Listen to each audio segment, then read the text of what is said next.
quest for power is the driving force of history. Always has been, always will be. Those who fail to recognize this principle are not spared in the grand chess game, but rather are moved and manipulated by forces they do not understand. From the perspective of those who dominate the board, it is obviously preferable to have a population of ignorant pawns than it is to have an array of opponents which are capable of mounting an effective resistance. To that end, it has always been in the interest of the ruling class to cultivate illusions which obscure the true nature of the game. Manufacturing consent. What is that title meant to describe? Well, the title is actually borrowed from a book by Walter Lippmann, written back around 1921, in which he described what he called the manufacture of consent as a revolution in the practice of democracy. What it amounts to is a technique of control. And he said this was useful and necessary because the common interests, the general concerns of all people, elude the public.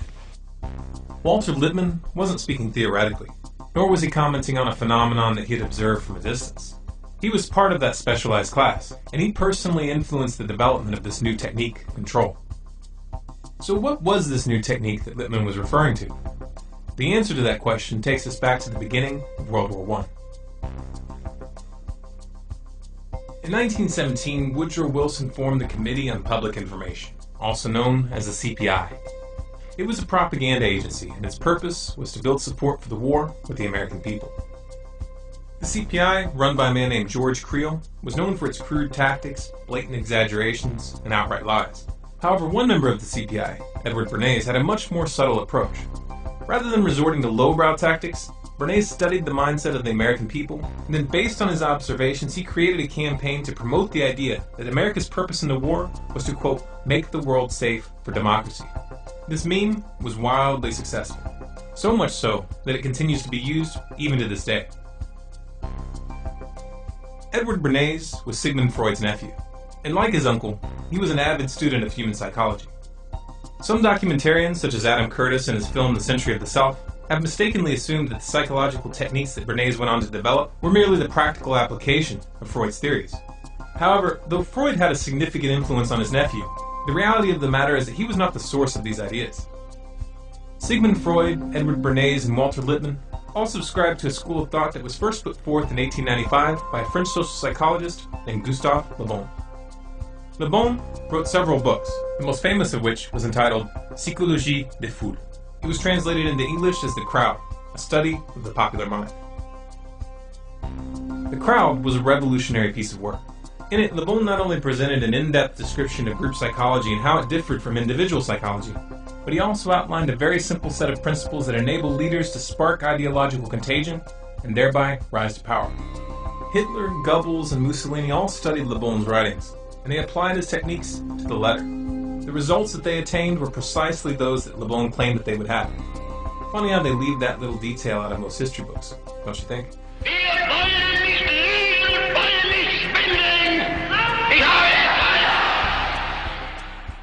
Sigmund Freud's book, Group Psychology and the Analysis of the Ego, was in fact a direct critique of the writings of Gustave Le Bon and William McDougall, which focused on the relationship between individual psychology and group psychology, and explained how human groups can be controlled for long periods of time through the manipulation of group identity, belief systems, and social structures. Edward Bernays studied the writings of Freud, Le Bon, Wilfred Trutter, Walter Lippmann, and many others. He then combined their perspectives and synthesized them into an applied science. The success of his Make the World Safe for Democracy meme during the war, both at home and abroad, planted the seed of an idea in Bernays' mind. Could group psychology tactics be applied during peacetime? When I came back to the United States, I decided that if you could use propaganda for war, you could certainly use it for peace. And propaganda got to be a bad word because of the Germans using it. So what I did was to try to find some other words. So we found the word Council on Public Relations. In 1919, Bernays opened the world's first public relations office. He named his agency the Council on Public Relations. It occurred to me that any young debutante who was aware of the times and of herself as a woman being discriminated against, would be delighted to walk in the Easter parade with her bow, to dramatize the idea that cigarettes were indeed torches of freedom, and to validate and to invalidate the taboo against women smoking. So I called up a debutante friend of mine, asked her to get another friend and two young men whom they liked, and I also instructed them on how to give information about what they did to the newsreels, weekly newsreels, to the newspapers, to the three important press associations, the AP, the United Press and International News Service, and to walk from 34th Street to 57th and back and forth, lighting torches of freedom to protest man's inhumanity to women by a taboo against smoking. Next morning, there wasn't a newspaper in the United States, even the New York Times had a front page story, "Debutantes light torches of freedom to protest man's inhumanity to women by a taboo against smoking, lighting cigarettes in their walk." The interesting thing to me was that within 3 days, the newspapers, without any intercession on my part, published accounts that women were smoking in Union Square in San Francisco, in Union Square in Denver, and on the Boston Commons. This was Bernays' specialty, engineering social trends for clients, and he was very, very good at it. Perception was now a commodity, for sale to the highest bidder. Bernays aided the CIA and United Fruit Company, known today as Chiquita Brands International, in a successful campaign to topple the democratically elected Guatemalan government in 1954. He headed up the public relations campaign to garner support for the fluoridation of municipal water supplies on behalf of the aluminum mining company, Alcoa Incorporated, who was looking for a cheap way to dispose of their industrial waste. And he even helped the company convince the American public to eat heavier breakfasts so that they would buy more bacon. What made Bernays so successful was his skill in applying 3 psychological tactics. 1. Creating carefully calculated associations with the subconscious fears and desires of individuals. 2. Influencing opinion leaders and perceived authority figures in order to reach those who follow them. 3. Initiating the contagion of behaviors and ideas through social conformity. Bernays wrote several books promoting these psychological tactics, including Propaganda and Crystallizing Public Opinion.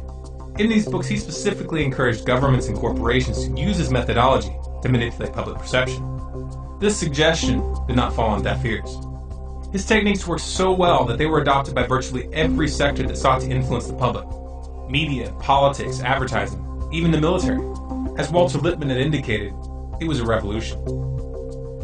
Joseph Goebbels, Hitler's propaganda minister, found Bernays' approach very useful.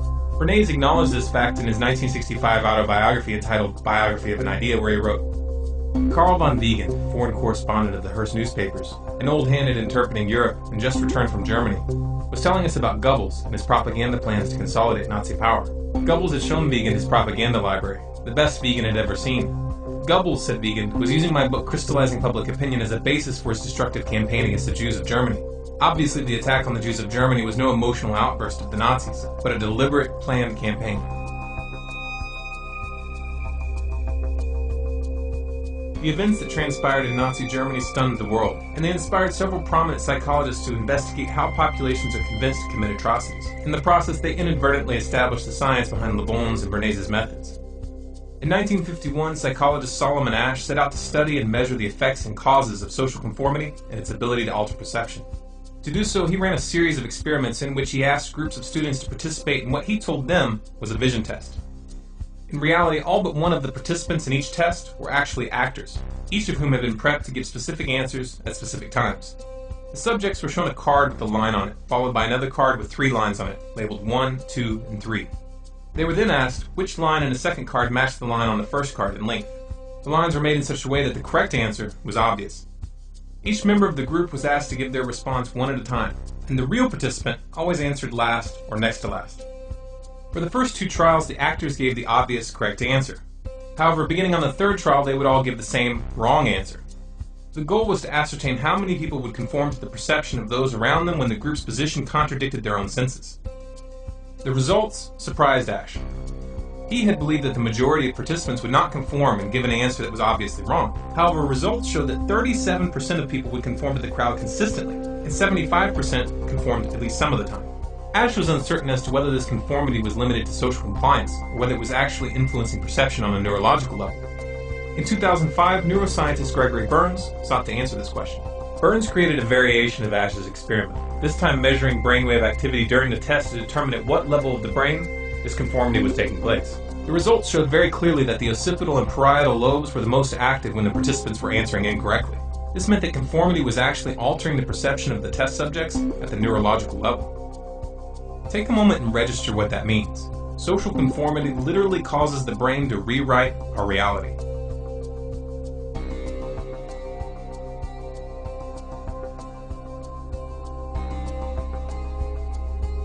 In 1961, Yale University psychologist Stanley Milgram conducted a series of experiments which measured the willingness of individuals to obey authority figures.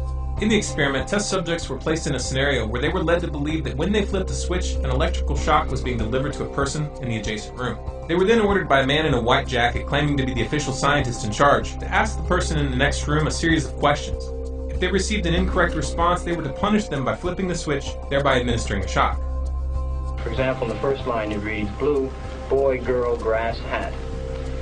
Now after you've read the 4 choices, the learner pushes one of the switches on the board in front of him, and the number he has selected will light up in this box, 1, 2, 3, or 4.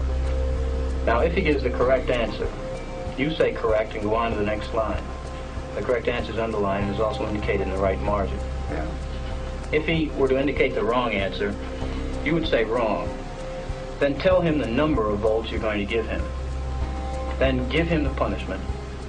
Then read the correct word pair once, and then go on to the next line. As the test progressed, the voltage level was steadily increased, and the screams from the next room became more and more desperate, begging to stop the test and stating multiple times that they had a heart condition. 330 volts. Let me out of here. Let me out of here. My heart's bothering me. Let me out of here. There's no right to hold me here. Let me out. Let me out. Let me out. Excellent. Fast. Let me out. Many of the subjects expressed hesitation about continuing with the experiment upon hearing the person in the other room scream and beg for help. Those that did were informed by the scientists that they had no choice but to continue. No consequences were threatened, yet just this assertion was usually enough to achieve compliance. Under the influence of an apparent authority figure, 50 to 65% of subjects continued administering the shocks even up to the maximum 450 volt shock. They even continued after the person in the other room had stopped screaming, which indicated that they were unconscious or dead. Bird, car, train, plane.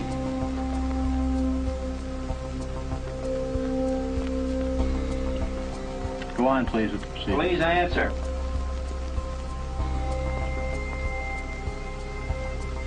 The answer is bird, 345 volts.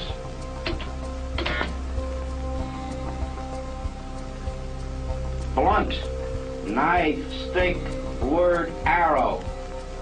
Answer, please. Continue, please. The answer is arrow, 360 volts.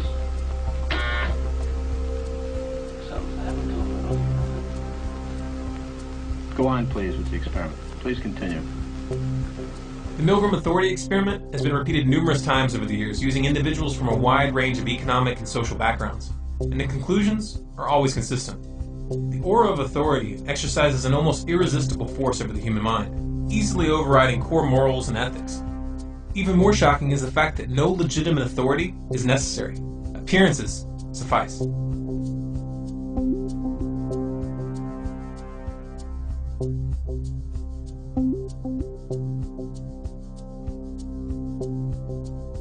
The invisible government that Walter Lippmann, Edward Bernays, and Woodrow Wilson had referred to was not just an abstract concept. It was a very real and concrete reality, and they were well positioned to comment on it because they directly participated in its creation. It all started as an inquiry. The inquiry, to the select few who knew, was a group of 150 men assembled by Woodrow Wilson to gather the data that they thought necessary to, quote, make the world safe for democracy after World War I was over. Among the known members of the inquiry were Walter Lippmann, Paul Warburg, better known as the father of the Federal Reserve, and Edward House, Wilson's closest advisor, the man responsible for convincing Wilson to sign the Federal Reserve Act in 1913. From 1917 to 1918, the group compiled over 2,000 documents to be used during post-war negotiations. The most famous of these was the 14 Points document, authored by Walter Lippmann, which proposed the creation of the League of Nations, the predecessor of the United Nations. Then, to my surprise, they asked me to go over with Woodrow Wilson to the peace conference. And at the age of 26, I was in Paris for the entire time of the peace conference that was held in the suburb of Paris, and we worked to make the world safe for democracy. That was a big slogan. After the Paris Peace Conference in 1919, a portion of the inquiry met at the Hotel Majestic with a number of British diplomats to discuss the forming of a permanent institution. This meeting eventually led to the decision to join forces with a group of high-ranking officers of banking, manufacturing, trading, and finance companies led by Elihu Root, a powerful corporate lawyer who was also a former United States Secretary of War and leading advocate of America's entry into World War I.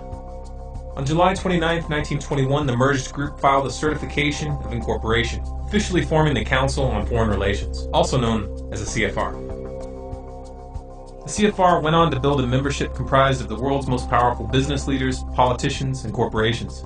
Among the corporate members are Goldman Sachs, JP Morgan, Chevron, Exxon, Shell, BP Oil, General Electric, Raytheon, Lockheed Martin, Northrop Grumman, Boeing, Bloomberg, Rothschilds North America, and DynCorp International. You can find a complete list on the CFR website.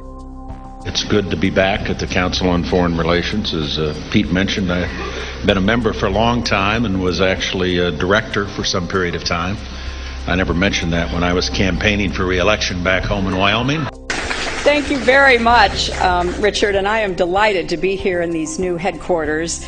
I have been often to, I guess, the mothership in New York City. But it's good to have an outpost of the Council right here down the street from the State Department. We get a lot of advice from the Council, so this will mean I won't have this far to go to be told what we should be doing and how we should think about the future. John Foster Dulles, Secretary of State under President Eisenhower, is listed as one of the founding members of the CFR on their own website. It was Dulles that convinced Eisenhower to use the CIA to topple the democratically elected Prime Minister of Iran, Mohammad Mossadegh, in 1953. The Shah, the puppet who was installed in his place, was a brutal dictator. He enjoyed full support from the U.S. government until he was overthrown in the Islamic Revolution of 1979. Dulles was also the man behind the 1954 CIA coup in Guatemala, and remember, Bernays ran the propaganda for that operation. The tactic that Bernays chose was to convince the public that the Guatemalan government was backed by the Soviets. Nada menos que John Foster Dulles, que era el secretario. No less a figure than John Foster Dulles, head of the State Department, was part of the firm of lawyers acting for the United Fruit Company. His brother Alan was the head of the CIA. So it didn't take much of an effort on their part to persuade their president, a military man, Mr. Eisenhower, to give them the green light to overthrow Arbenzi's government. Para derrocar al gobierno de Arbenz. U.S. Secretary of State Dulles takes the rostrum to urge united action by the Americas to outlaw international communist intervention in the Western Hemisphere. Bernays' tactic worked, even though the Soviet Union didn't even have diplomatic relations with Guatemala at the time. Я абсолютно убежден в том, что правительство Арбенца The Arbenz government, which had been in power from 1950, didn't enjoy any logistical support from the Soviet Union. We didn't even have diplomatic relations. There was no Soviet mission in Guatemala.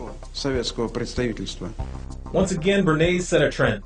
and for the next 40 years the U.S. government would use the specter of communism to justify invasions and covert operations around the globe. Another member of the CFR, George Bundy, was National Security Advisor under Kennedy and Lyndon B. Johnson. He was also the man responsible for encouraging the escalation of the Vietnam War, a prospect that Kennedy opposed and would not have allowed had he lived. This according to documents written by Bundy himself. President Nixon's National Security Advisor Henry Kissinger is also a member of the council. Kissinger was the man behind the CIA coup which overthrew the democratically elected president of Chile, Salvador Allende. The puppet they installed in Allende's place, Augusto Pinochet, was another brutal dictator who tortured and killed thousands of his own citizens. The U.S. government politely looked the other way. Carter's National Security Advisor, Zbigniew Brzezinski, is also a member of the council. In 1972, I became director of the Trilateral Commission, an American, Japanese, West European public organization. In 1976, I directed the foreign policy task forces for Jimmy Carter. Then I became his national security advisor for 4 years.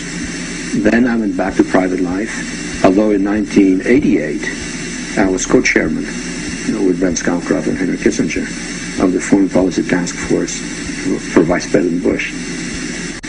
You mentioned something earlier that you've done that comes up right in the spot that you're sitting many times by our callers across the country, and that is a suspicion that there is a conspiracy afoot through the Trilateral Commission and the Council on Foreign Relations. You ran the Trilateral Commission for how long? About 3 years, I think. Something like that, 3 years. Not only did I run it, I helped to found it and organize it with David Rockefeller. It was Zbigniew Brzezinski who was behind the funding and arming of the Mujahideen in Pakistan and Afghanistan, a tactic designed to incite the Soviets to invade. U.S. National Security Advisor Brzezinski flew to Pakistan to set about rallying resistance. He wanted to arm the Mujahideen without revealing America's role. On the Afghan border near the Khyber Pass, he urged the soldiers of God to redouble their efforts. We know of their deep belief in God, and we are confident that their struggle will succeed. That land over there is yours. You'll go back to it one day because your fight will prevail and you'll have your homes, your mosques back again because your cause is right and God is on your side. I mean, let's remember here, the people we are fighting today, we funded 20 years ago. Ronald Reagan's National Security Advisors Richard B. Allen and Robert C. McFarlane are also members of the council, as was his Secretary of State, George Shultz. George Shultz was behind the attempted overthrow of the Sandinista government in Nicaragua. This was part of the Iran-Contra scandal. The Contras, which Reagan and Shultz were arming and training through the CIA, killed, tortured, raped, mutilated, and abducted hundreds of civilians that they suspected of sympathizing with the Sandinistas.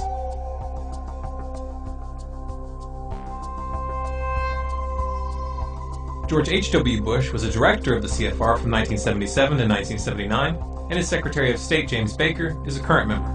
You might remember this clip from 2012 where Baker and Clinton joked about the plan to take out Iran. There will also be many, many side effects, all of them adverse, from an Israeli strike. But at the end of the day, if we don't get it done the way the administration's working on it now, which I totally agree with, then we ought to take them out. Secretary Clinton. Well, we're working hard. We're working hard. I said at the end of the day may be next year. It will be next year. Kind of sounds like an inside joke, doesn't it? 1 year after this interview, the Obama administration attempted to initiate an attack on the Syrian government. This was designed to draw in Iran, which has a mutual defense agreement with Syria. Obama took an indirect route by funding and arming militants who then committed atrocities and blamed them on government forces. Sound familiar? Well, perhaps that's because Zbigniew Brzezinski was Obama's personal mentor. Somebody who has over decades trained some of the most prominent foreign policy specialists, not just in the Democratic Party, but has trained a number who ended up in the Republican Party as well. He is one of our most outstanding scholars, one of our most outstanding thinkers. He has proven to be an outstanding friend and somebody who I've learned an immense amount from. And for him to support me in this campaign and then be willing to come out here to Iowa is a testimony to his generosity. So if everybody could please give Dr. Brzezinski another round of applause. Bill Clinton is also a member of the council, and his Secretary of State, Madeleine Albright, is currently serving on the board of directors. Madeleine Albright was in charge of the sanctions on Iraq that were in place during the entire Clinton administration. We have heard that 500,000 children have died. I mean, that's more children than died in Hiroshima. And you know, is the price worth it? I think this is a very hard choice, but we think the price is worth it.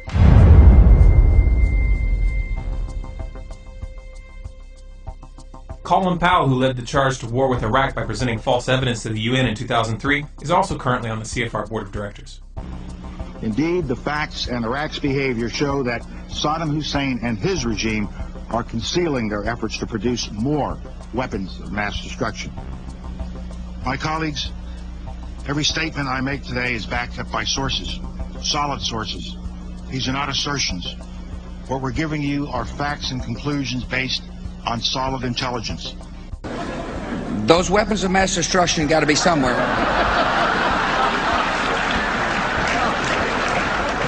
Nope, no weapons over there.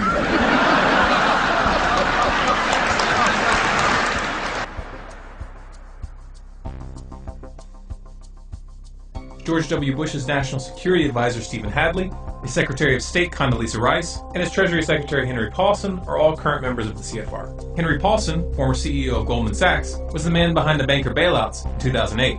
Goldman Sachs, which just happens to be a corporate member of the CFR, was one of the primary beneficiaries of that bailout. Another CFR member, Robert Gates, was Secretary of Defense under both Bush and Obama. Obama's first National Security Advisor, James L. Jones, is a CFR member, as is Obama's second National Security Advisor, Tom DeNillen, his third National Security Advisor, Susan Rice, his second Secretary of Defense, Chuck Hagel, his first Secretary of State, Hillary Clinton, as was his first Secretary of Homeland Security, Janet Napolitano. John Kerry, Obama's second Secretary of State, acknowledged that he was a member of the CFR in a speech given at the Council in 2003, but he's no longer listed on the official roster. In the Senate, Dianne Feinstein is listed as a member, as is John McCain, Joe Lieberman, and former Senator Christopher Dodd. Christopher Dodd is currently the president of the Motion Picture Association of America. In that role, he was the driving force behind the SOPA and PIPA internet bills. 3 out of 6 of the current board members of the Federal Reserve, Daniel Tarullo, Jerome Powell, and Janet Yellen, are all publicly listed as members of the Council. This cozy relationship between the Federal Reserve and the CFR goes back to the very beginning. Paul Warburg was a founder of both organizations, and he held positions in both of them concurrently. He was a director of the Council from its creation in 1921 until his death in 1932, and he served on the Federal Reserve Board from 1921 to 1926. His son, James Warburg, who is also a CFR member, is most famous for the statement he made before the U.S. Senate Committee on Foreign Relations on February 17, 1950, in which he said, "We shall have world government whether we like it or not. The only question is whether world government will be achieved by consent or by conquest." Carroll Quigley was an author and professor of history at Georgetown University. He was also a personal mentor to President Bill Clinton. And then, as a student at Georgetown, I heard that call clarified by a professor named Carroll Quigley. Quigley served as a consultant to the U.S. Department of Defense, the U.S. Navy, and the House Select Committee on Astronomics and Space Exploration. He was not a fringe lunatic by any stretch of the imagination, but was in fact a respected member of the establishment. That's what makes the statements he made in his book Tragedy and Hope so significant. Tragedy and Hope was a dense and highly detailed historical volume which covered world history from 1914, with an emphasis on analyzing the driving forces of civilization. The book was completely uncontroversial, that is until you get to the middle, where he makes the following statement. There does exist and has existed for a generation an international Anglophile network which operates to some extent in the way that the radical right believes with the Communist Act. In fact, this network, which we may identify as the Roundtable groups, has no aversion to cooperating with the communists or any other groups, and frequently does so. I know of the operations of this network because I have studied it for 20 years, and I was permitted for 2 years in the early 1960s to examine its papers and secret records. I have no aversion to it or to most of its aims, and have for much of my life been close to it and to many of its instruments. I have objected both in the past and recently to a few of its policies, but in general my chief difference of opinion is that it wishes to remain unknown, and I believe its role in history is significant enough to be known. Quigley specifically identified the CFR and the Institute of International Affairs as key hubs in this roundtable network, and he confirmed its close relationship to banking and finance. The Institute of International Affairs, also known as the Chatham House, is a sister organization of the CFR. It was created in 1920 by the British diplomats who attended the meeting at the Hotel Majestic in Paris in 1919. There are chapters of the Institute of International Affairs in Australia, Belgium, France, Italy, Portugal, Norway, Poland, Finland, Hungary, Sweden, New Zealand, South Africa, Nigeria, Pakistan, Singapore, Japan, and in other countries as well. For we are opposed around the world by a monolithic and ruthless conspiracy that relies primarily on covert means for expanding its sphere of influence, on infiltration instead of invasion, on subversion instead of elections, on intimidation instead of free choice, on guerrillas by night instead of armies by day. It is a system which has conscripted vast human and material resources into the building of a tightly knit, highly efficient machine that combines military, diplomatic, intelligence, economic, scientific, and political operations. Its preparations are concealed, not published. Its mistakes are buried, not headlined. Its dissenters are silenced, not praised. No expenditure is questioned, no rumor is printed, no secret is revealed.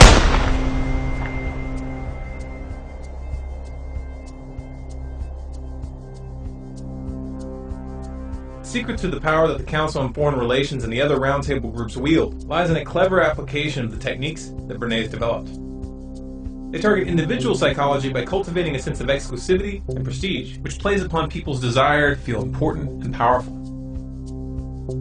Like Bernays, they manipulate the public indirectly by targeting opinion leaders and authority figures. By influencing their membership, which is comprised of men and women in the highest levels of government, business, and finance, they hijack the phenomenon observed in the Milgram authority experiments while bypassing the electoral process.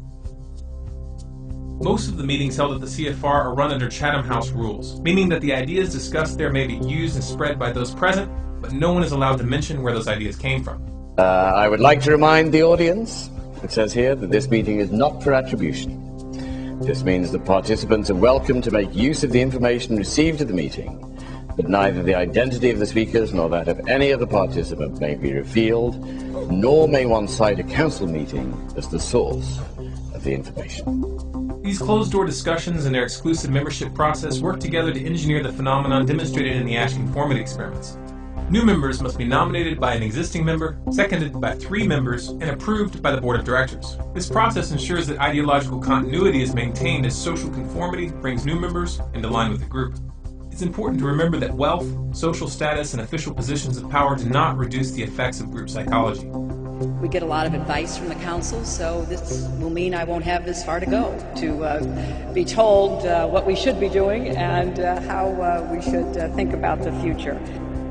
To put it in simple terms, the politicians aren't the ones calling the shots. They're just puppets. Voting the bums out doesn't work, and it hasn't for a long, long time. Now you know why. Even if we remove every single corrupt oligarch from the councils of government, we will end up right back in the same situation unless we deal with the psychological underpinnings of our enslavement. But how do we do that? How do we reach the group mind and shake the crowd from its slumber? Group psychology is a weapon, and like all weapons, it is capable of being used for good or for evil. For many years, it has been in the wrong hands. It has been hidden from the public and used against them. It's time for the people to pick up that weapon and use it to free themselves. It's time to start studying. Read Gustave Le Bon's books, The Crowd and Psychology of Revolution. Read Edward Bernays' books, Propaganda and Crystallizing Public Opinion. And read Gene Sharp's books, From Dictatorship to Democracy and National Security Through Civilian-Based Defense. Learn the theory, learn the techniques, and start using them to spread the truth rather than hiding it. Start using them to prevent wars rather than start them. Start using them to stop the militarization of the police and to end the surveillance state. Use them to bring this corporate mafia to its knees. Some of you may find this proposition frightening. This is dangerous stuff. These are ideological M16s with boxes of ammunition. If even a few motivated individuals started using these techniques effectively, it could seriously disrupt the balance of power. But that is exactly what's needed. I challenge you to look around. Look at the state of the world. Look at where these psychopaths are taking us. If you do not feel the imperative to change the course that we are on, then you're not paying attention. So that's because I say we are aren't going to let any dogs or water hoses turn us around. We aren't going to let any injunction turn us around.